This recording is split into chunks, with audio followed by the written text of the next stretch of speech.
Hi everybody, my name is David and I'm going over a series of videos. I'm starting right now, this is the first one, about the narcissistic borderline relationship. What it's like to have a relationship with someone who has borderline personality disorder. I don't know how long this series will be. I didn't want to box myself in. I'm starting at the beginning and I'm going to keep going until it's done. This is the first one. I would imagine there's going to be a few this week, and I'm going to do it every day. I think I'll finish this week. Today's Tuesday, so I should be finished by the end of the week. This is to obviously give you guys some insight into your own relationship you had, one that you might be in currently, help you understand this disorder better. These are, I've been coaching and helping people that have had relationships with toxic people, unhealthy people, mentally ill, disordered people with borderline, and all other kinds of illness. This is a big one though, because I get a lot of clients who've been abused, neglected, traumatized. And we need to understand our experiences. This isn't about just feeling better. It's about really understanding and recovering and growing from them. So I hope that that's what this series does for you guys. Ask questions, share your own experiences so that the people that are watching this have more information from you guys. You guys really make these videos, all of mine. So let me get into the first one. I'm calling it When Two Wounds Meet. The meeting.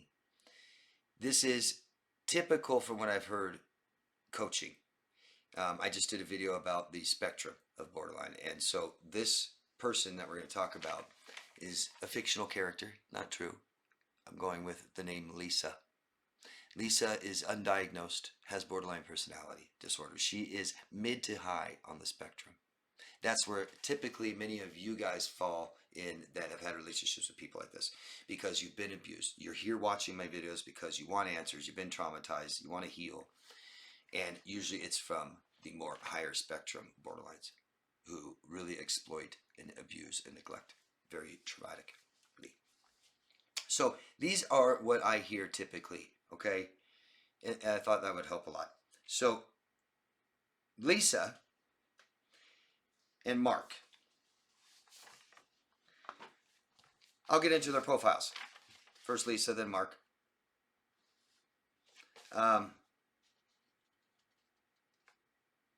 So Lisa is in her early 30s.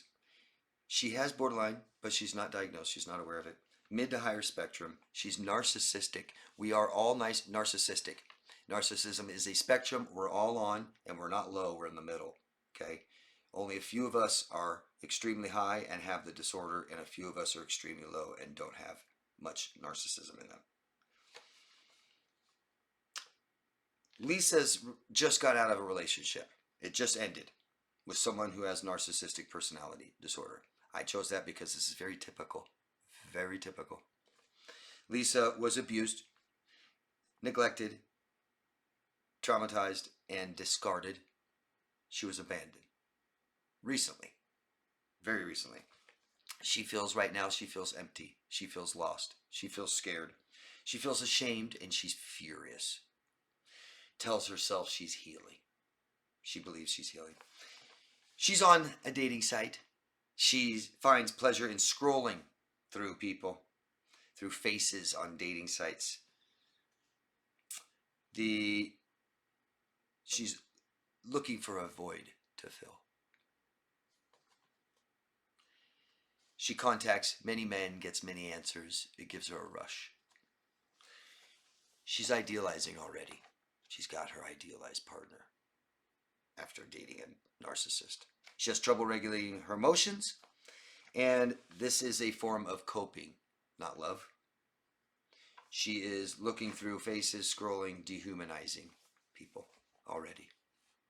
Mark. Mark is in his late 30s. Parents are still together, but they don't talk about emotional stuff much. His mother is a child of an alcoholic. She's pretty. Dad is a drinker. Mom is depressed, gets emotional, has moods. His father is kind, but a drinker, rich, successful, distantly emotional, can be tough at times. Mark is the savior, the hero, the people pleaser. His parents' care and love is surface only. Mark finds himself being able to handle his mother's moods well, reassures her when she needs it, validates her, stays quiet when he needs to. Lisa is attractive, healthy looking, confident looking, and on her dating profile she says she's looking for someone real after that narcissist.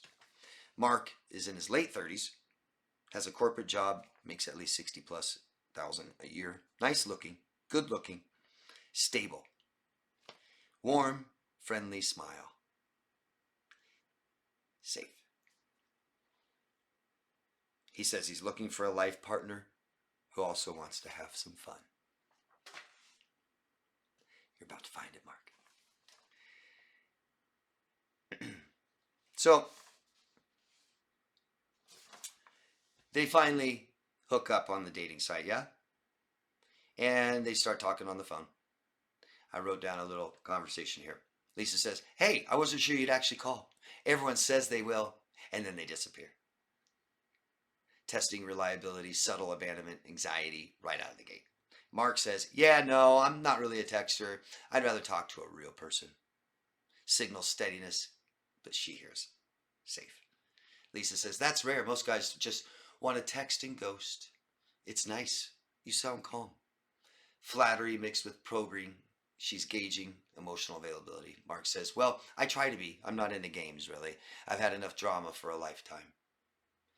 Unwittingly sets up his I don't do drama boundary that she'll later test. Lisa says, same. My last relationship nearly broke me. I'm still figuring out who I am.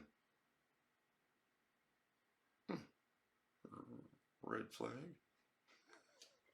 Hooks in sympathy, establishes a trauma bond.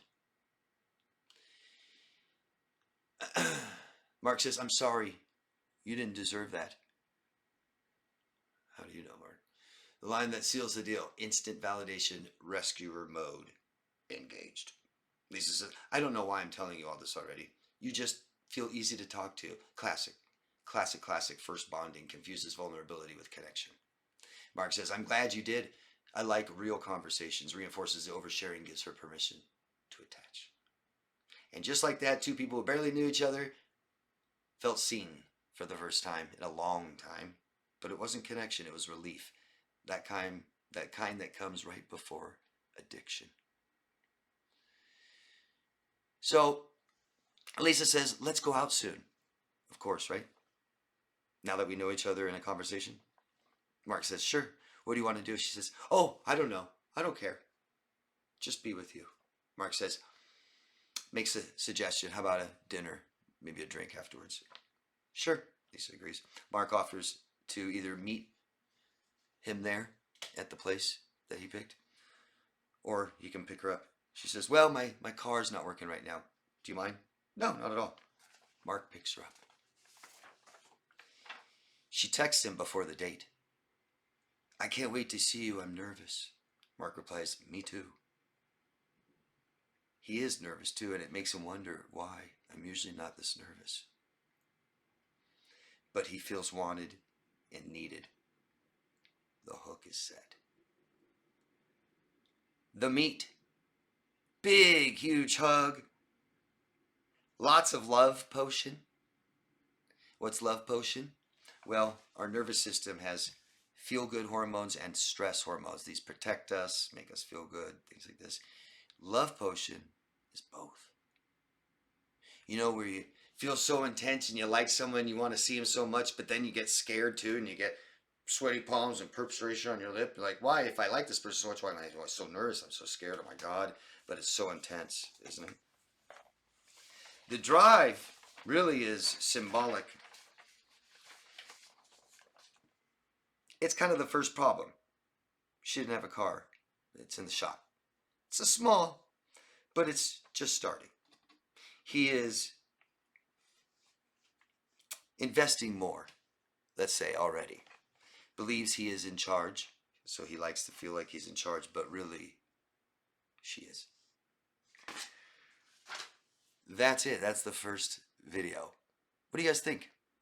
I think there's a lot to learn from this already. Any red flags you guys see? I'm going to leave it open for that, and I'll dive into that next time. We'll start with the red flags. But what do you guys see? How similar is this to your relationship? Where do you see this going? Ask questions, okay, guys? Share your examples, please, if you can, your own experiences. I really appreciate that. Love yourself first. See you tomorrow.